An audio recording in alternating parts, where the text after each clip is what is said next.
বর্তমান দিনে আমরা কীর্তনিয়া তো নই, আমরা তো জালি। নিমাই চেয়েছিল ধর্মের নামে যারা ব্যবসা করে তাদের উচ্ছেদ করতে হবে। আজকে ভালো করে ভেবে দেখবেন, ধর্মের নামে যারা ব্যবসা করে খাচ্ছে তাদেরকে আপনারা তোষামোদ করছেন। বলুন, একটু ভালো গান গাইলো, আস্তে একটু ভালো গান গাইলো, একটু ভালো রূপ আছে, আপনি বললেন বাবা ঠাকুর আমাদের হরিসভায় যেতে হবে, তুমি গেলে তবে লোকজন জড়ো হবে। কারণ এক একটা মানুষের এক একটা যোগের পালা চলে না। ভেবে দেখবেন, এক একটা সময় এক একটা মানুষের খুব সুদিন আসে, সে যেদিকে যায় যা করে সেটাই যেন অনেক কিছু হয়ে দাঁড়ায়। ওই মেয়েটা গোমা গাইলো, তেরি মেরি তেরি মেরি, কার কথা বলছি বুঝতে পারছো? রানু দিদির কথা বলছি। কদিন কি নাম, কি বাবা রে, সোশ্যাল মিডিয়া ছেপে গেল, ভরে গেল, তাই না? কাঁচা বাদাম, কাঁচা বাদাম, ওই করে করে লোকটার কি বাড়ি হাঁকিয়েছে দেখেছে। এটা কপাল বলবেন না? তা আমাদের কীর্তনিয়াদেরও দেখবেন ওই রানু মণ্ডল আর ওই ভুবন বাদ্যকারের মতো এক সময় আমাদের একটা করে ভালো কপাল দিয়েছেন ভগবান। এই সময় আমরা যেটা করব সেটাই ভালো। আর সেই সুযোগে মানুষ যখন ডাকে, এবছরে যদি 20,000 গায়, পরের বছর 40, একসঙ্গে গান গাইতাম জানেন, আস্তে ক্ষমা করব, ও গাইতো 30,000 টাকা, 28,000 টাকা, 25,000 টাকা, আমি 15-16,000 টাকার কীর্তনিয়া। মাঝি বাবা দিব্যি করে বলছি, মিথ্যে কথা না, আমার বাড়ির আশেপাশে গাই, মিথ্যে কথা বলে এত কোনো লাভ নেই। এখন হয়তো একটু বাড়িয়ে দিয়েছে একটা গাড়ি কিনে, গাড়িটা আমি কিনিনি, গাড়িটা কিনেছে ওই যে বসে করতাল বাজাচ্ছে, ওর টাকা আছে ভালো, জানো, ওই জন্য গাড়ি কিনেছে। যাক, টাকা আছে কিনা জানি না, ও দেনাগ্রস্ত হয়ে গাড়ি কিনেছে। যাক, আমাদের নামের জন্য। এখন বিষয়টা এরকম, উনি গাইতেন 25-30, আমি কম টাকায় গাইতাম, মোটামুটি 20-র মধ্যে। হঠাৎ ওই ছেলেটা খুব ভালো গলা, জানো বাবা, গাইতে গাইতে বেশ ভালো নাম ফেটে গেল। ও চলে গেল একটা জায়গায়, গিয়ে গোটা কত কি স্টাম্প মারা, কি কল করলো, 1 লাখ, ব্যাস। এখন 1,20,000 টাকার নিচে গান গায় না, 1 লাখ টাকার নিচে আসে। আপনাদের লাগ যে ওই মানুষটাকে দেখা, আমরা ভাবি না জানি কি জিনিস, কিন্তু না, ভালো করে ভেবে দেখবেন, যারা সমাজকে শোষণ করে, যারা ধর্মের নামে ব্যবসা করে, ওরা জানোয়ার ছাড়া কিছু নয়। শোষণের কারাগার ভেঙে ফেলে দাও, সৈনিক শস্ত্র হাতে তুলে নাও। ভালো করে ভেবে দেখবেন ভক্তমণ্ডলী, আমি হয়তো কথাটা গালাগালের মাধ্যমে দিয়েছি, আপনারা ভেবে দেখবেন, জানোয়ার কাকে বলা হয়? বাঘ থাকে বনে, থাকেও সে মনে, রক্তের স্বাদ পেতে চায় ক্ষণে ক্ষণে। কে? বাঘ যেমন বনে থাকে, আমাদের মনেও তো একটা বাঘ আছে, সে বাঘটার নাম কি? লোভ। কে? মানুষের যদি লোভ যদি বাড়তে বাড়তে বাড়তে বাড়তে যায়, ও মানুষ থাকে না, জানোয়ার হয়ে যায়।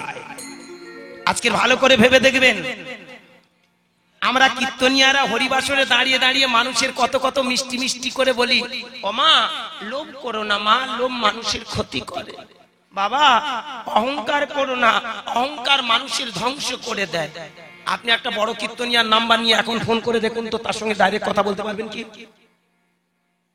নিজেরা মনে করে বিশাল কিছু, কে ডাইরেক্ট আপনি কোন কীর্তনিয়ার সঙ্গে কথা বলতে পারবেন না। কেন? ওরা অনেক দামি। অথচ হরিবাসরে এসে গলায় কাপড় দিয়ে এমন মিষ্টি আচরণ করবে, মনে হয় যেন ভগবান নেমে এসেছে। ভগবান নয়, আমরা শয়তান। খুব ঠান্ডা মাথায় কথাগুলো ভাববেন, আজকের একটা বোঝার আছে। ভাবুন তো, একটা কীর্তনিয়ার প্রয়োজন আছে টাকা। এই যে আমি এসেছি বাবা, আমার তো একটা অর্থের প্রয়োজন আছে, আমার সংসার আছে, আমার এই ছেলে পেলেরা আছে। আমি একটা হিসেব করে দিই, এদের 2 টাকা করে দিতাম, 3 টাকা করে দিতাম। আমার এই যে গোসাই টোসাই যা আছে, এরা 32 বছরের সংসারে, শুধু একটা কোচি মতো, ওটা আমার নিজের ভাইপো। ওই ফোন টিপতে যারা মাঝে মধ্যে বাজাচ্ছে, ওটা আমার নিজের ভাই। আমার বড় দাদার ছেলে, ওই জায়গাটা বড় দাদা ছিল, এখন ও এসেছে। তা ওদের মোটামুটি এখন মাইনে বেড়ে বেড়ে বেড়ে 1000-1200 টাকা গেছে।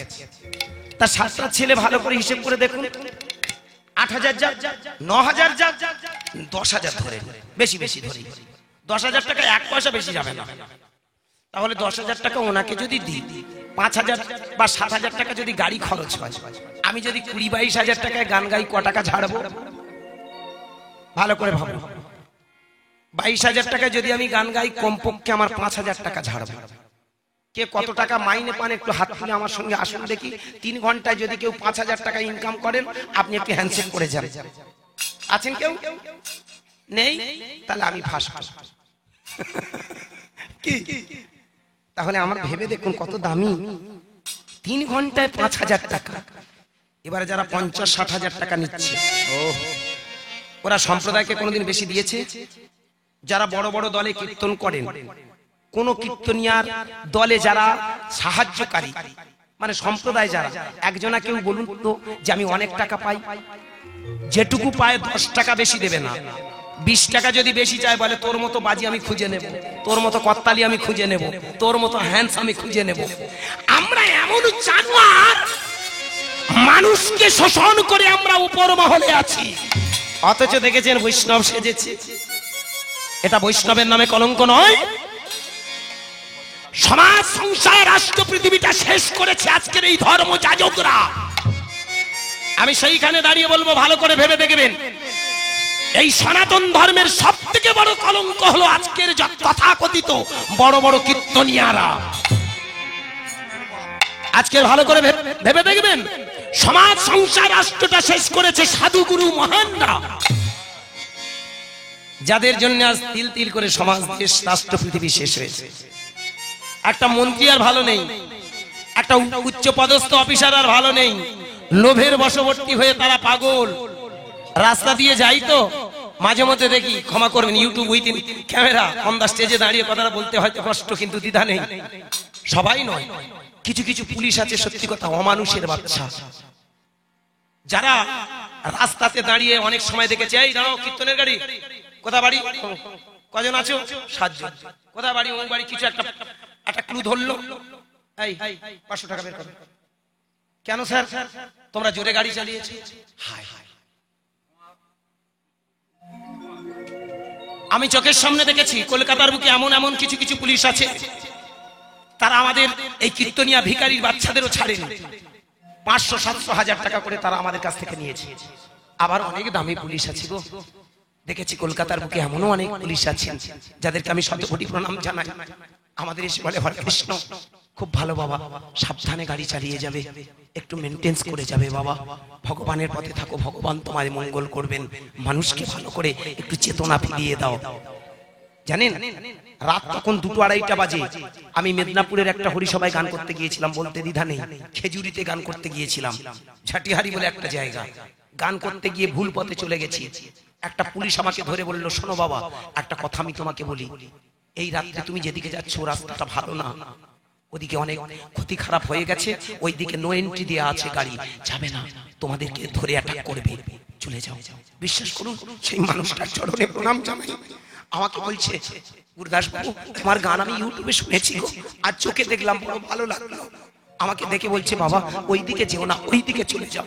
হাসি মুখে আমাদের ঠিকানা দিয়ে দিল, বললো লোকেশন অন করে এই দিকে যাও, গেলে তুমি তোমার ঠিকানা পেয়ে যাবে। ওরাই তো মানুষ, সমাজকে যারা সুস্থ রাখে তারাই তো সাধক। কি আজকে আমরা সাধনা সাধনা করছি, সাধনা কারে বলে? সমাজ ভালো যদি না থাকে, সাধনা কোথায়?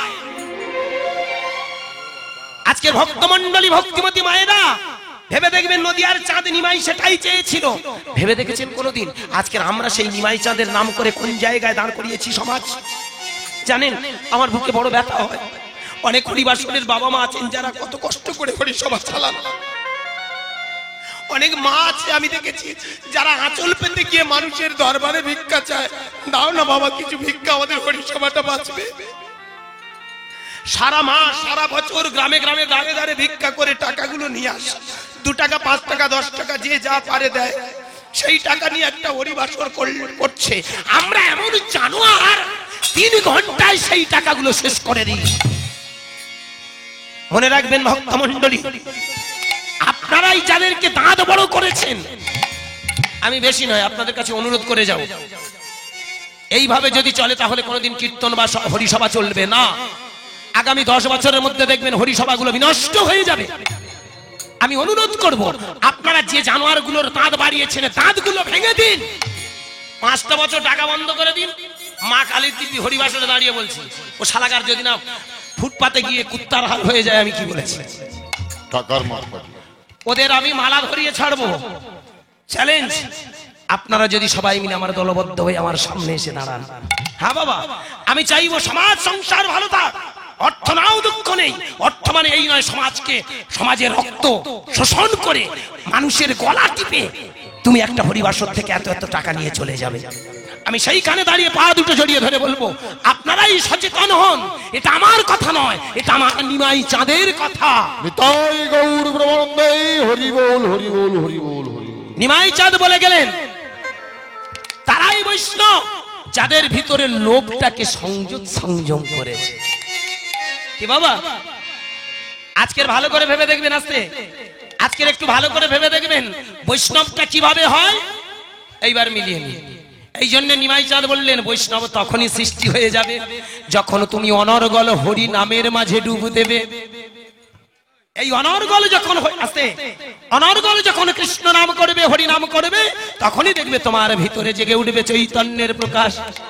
হরে কৃষ্ণ কৃষ্ণ কৃষ্ণ হরে হরে, হরে রাম রাম রাম হরে হরে। হরে কৃষ্ণ কৃষ্ণ কৃষ্ণ হরে হরে, হরে রাম রাম রাম হরে হরে। হরে কৃষ্ণ কৃষ্ণ কৃষ্ণ হরে হরে, হরে রাম রাম রাম হরে হরে। নিতাই গৌর হরি হরি হরি। কৃষ্ণ কৃষ্ণ কৃষ্ণ হরে হরে, হরে রাম রাম রাম হরে হরে। হরে কৃষ্ণ কৃষ্ণ কৃষ্ণ হরে হরে, হরে রাম রাম রাম হরে হরে। হরে কৃষ্ণ কৃষ্ণ কৃষ্ণ হরে হরে, হরে রাম রাম রাম হরে হরে। হরে কৃষ্ণ কৃষ্ণ কৃষ্ণ নিতাই গৌর হরি হরি হরি হরি। হরে রাম রাম রাম হরে হরে, হরে কৃষ্ণ কৃষ্ণ কৃষ্ণ হরে হরে, হরে রাম রাম রাম হরে হরে। তাহলে নিমাই চাঁদ বাবা ও মায়েরা আমাদেরকে বললেন, যদি কৃষ্ণ নাম করো তাহলে বৈষ্ণব সাজতে হয় না, বৈষ্ণব বনে যাবে। তবে বৈষ্ণবটা শুধুমাত্র বৈষ্ণবটা শুধু বাইরে সাজবেন না, ভিতরটাকে সাজাবেন। কি করে সাজাবেন এইবার মিলিয়ে নিন। এটা আমার কথা নয়, আমার নিমাই চাঁদের কথা। এটা আমার কথা নয়, বৈদিক মুনি ঋষিদের কথা। এটা আমার কথা নয়, বৈদিক ঋষিদের কথা, সৃষ্টিপতি ব্রহ্মার কথা, ভোলানাথের কথা। ভগবান বাইরে নেই, যেটুকু ভগবানকে আমরা বাইরে খুঁজছি সবটাই আমাদের ভিতরে। এইবার মিলিয়ে নিন। আপনারা যারা মঠে দীক্ষিত, যারা আশ্রমে গেছেন, যারা মঠ মন্দিরে আপনারা গিয়ে নিরামিষ ভোজন করে আপনারা যারা হরিনাম করছেন, হয়তো আপনারা অনেকে বলতে পারেন তুমি বৈষ্ণব নিন্দা করছো। হরিবাসরে দাঁড়িয়ে ভগবানের দিব্যি আমি বৈষ্ণবকে যদি নিন্দা করে থাকি, জীবনে যত পাপ আছে যেন আমার মাথায় পড়ে। আমি বৈষ্ণব নিন্দা করি না, বৈষ্ণব বাদকে নিন্দা করি। ভালো করে ভেবে দেখবেন, আপনার বাড়িতে কোনো যদি সাধু সন্ন্যাসীরা আসে, তথাকথিত মালা পড়েছে তিলক ধারণ করেছে, চৈতন্য রেখেছে, আপনার বাড়িতে এসে মাঝে মধ্যে বলে না, বাবা মাদুকুরি করতে এসেছি, কিছু দাও, দিতে যাবেন? আমার মায়েরা যখন যাবেন দেখবেন সঙ্গে সঙ্গে আমার মায়েরা কি করেন, একটা ভালো বাসনে করে কিছু চাল, একটা আলু, 10 টাকা বা 20 টাকা, যার যেমন সামর্থ্য, কিছু টাকা, একটু ডাল, যার যেমন বাড়িতে মানে সেগুলো নিয়ে আপনারা যান, চাল ডাল টাকা আলু এগুলো নিয়ে বাসনে করে যান। জানতেন দেখবেন ওই বৈষ্ণবটা দেখবেন দূর থেকে দেখে না, ভালো করে ভাববেন, কথাটা অপরাধ নেবেন না। আমি নিন্দা করছি না ওদের, একটাই কারণে বৈষ্ণববাদকে নিন্দা করছি। কিরকম? আপনি যখন ওদের হাতে তুলে দেবেন সেটা, ওরা সঙ্গে সঙ্গে টাকার জায়গায় টাকা রাখবে, বাকি মাল কটা পটাশ করে একটা ফাঁকা বস্তায় ঢেলে দেবে। কি হবে? নরনারায়ণ সেবা হবে। ভালো কথা।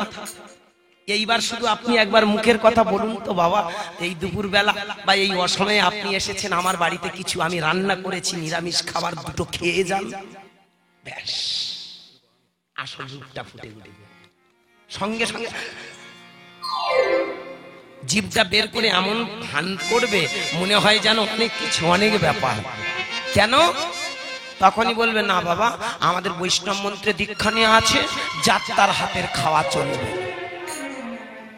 হ্যাঁ রে অমানুষ, এনার হাতের খাওয়া চলবে না, অথচ ইনি কষ্ট করে ধান চাষ করে সেই ধান থেকে চাল বের করে সেই চাল যে তোমায় দিল, তোটা কি হবে? হরি বল হরি বল। অনেক পরিশ্রম করে ও আলুটা কিনেছিল, সেই আলু তোমায় দিয়েছে, সেটা কি করে হবে? আলুতে প্রবলেম নেই, চালে প্রবলেম নেই, ডালে প্রবলেম নেই, টাকায় সমস্যা নেই, সমস্যা রান্না করে দি। এ ব্যায়ামটা আগে বন্ধ করো। এটা নিমাই চাঁদের কথা নয়। নিমাই চাঁদ কোনোদিন বলেনি যে তুমি মানুষকে ঘৃণা করো। আপনারা বলতে পারেন বৈষ্ণব নিন্দা করছো, আমি সেইখানে দাঁড়িয়ে বলবো, ওই সব মানুষগুলো যখন সাধারণ খেটে খাওয়া অসহায় মানুষকে নিন্দা করে, তাদের বিরুদ্ধে এটা প্রতিবাদ, এটা নিন্দা নয়, এটা সমালোচনা। কি বাবা?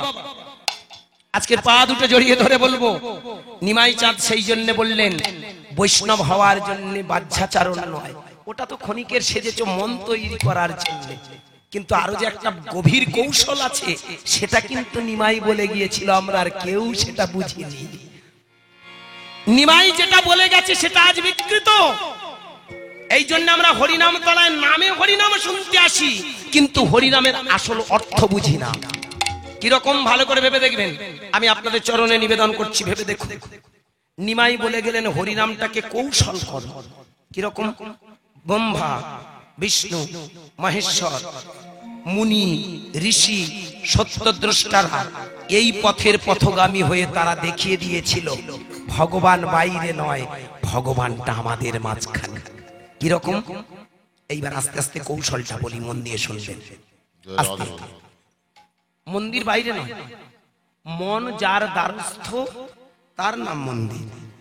আপনার মনটা আপনার কাছে, শুধু কনসেন্ট্রেশনের জায়গায় নিয়ে যান, একাগ্রতার জায়গায় নিয়ে যান, তাহলে দেখবেন সবকিছু হয়ে যায়। কিরকম? এইবার আমি আপনাদের চরণে নিবেদন করি, প্রতিটা ক্যামেরার সামনে দাঁড়িয়ে আমি কথাগুলো বলেছি, প্রত্যেকটা হরিবাসরে দাঁড়িয়ে আমি প্রথমে কিন্তু এই কথাটা মানুষকে বোঝাতে চাইছি। আজকের পৃথিবীর অবস্থাটা ভয়ানক, জানেন? সমাজ ব্যবস্থা পাল্টে গেছে, আমরা আমাদের আকর গুছিয়ে নিয়ে চলে যাই। সাধারণ মানুষ হরিবাসরে আসে, রাত জেগে হরিনাম শোনে, তাদেরকে আমরা কোনো মতেই এইগুলো শেখাই নাই, আর শেখাইনি বলে অপরাধ নেবেন না। আজকের কিন্তু সমাজ ব্যবস্থা পাল্টায়নি, সমাজ ব্যবস্থা ধ্বংসের দিকে এগিয়ে গেছে, কিন্তু সমাজের মানুষের সেই কৃষ্ণ নামের উন্নতি হয়। আজ হরিবাসরে আপনাদের চরণে নিবেদন করি, মন দিয়ে শুনবেন আমার কৌশলটা। এটা আমার কৌশল নয়, আমার গুরু আশীর্বাদ আর বৈদিক মুনি ঋষিদের তত্ত্ব। প্রত্যেকটা জিনিসের একটা সূত্র আছে। আমি যে গান গাইছি, এই গান গাইতে গেলে আমাদের মাস্টারমশাইয়ের কাছে গিয়ে আগে প্রথমে তাল শিখতে হয়। ত্রিতাল 16 মাত্রা, ধা ধিন ধিন না না তিন তিন না তেরে কেটে তুল না ধা তিন তিন, ধা ধিন ধিন না না তিন তিন না তেরে কেটে তুল না। কি তিনটে তাল একটা ফাঁক, তেওড়া 7 মাত্রা, ঝাপতাল 10 মাত্রা। কি বাবা এগুলো শিখতে হবে না? কি কাহরবা 8 মাত্রা, সমতাল 28 মাত্রা। এগুলো যদি আমাদের না জানা থাকে আমরা গান গাইতে পারবো? a plus b হোল স্কয়ারের সূত্র কি? a square plus 2ab plus b square. কি আয়তক্ষেত্রের পরিসীমা কি? 2 ইনটু দৈর্ঘ্য প্লাস প্রস্থ। বর্গক্ষেত্রের পরিসীমা কি? 4 ইনটু একটি বাহু দৈর্ঘ্য। কি তবেই তো বোঝা যাবে এই অঙ্ক, এই সূত্রগুলো জানা থাকলে তবে আমি অঙ্ক কষতে পারবো।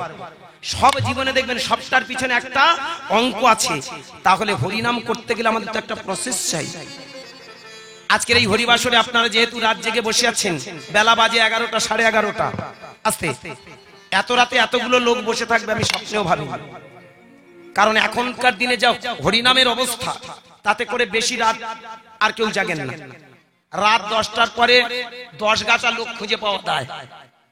ওই দেখেছেন অনেকে, বাবা আর ভাল লাগে না, কি বকর বকর করতে চলে যাই বাবা। কি আপনারা পাগল বলে তাই বসে আছেন। এইবার পাগলটা কি বলছে মিলিয়ে নিন। সূত্রটা আগে শিখুন। সূত্রটা কি?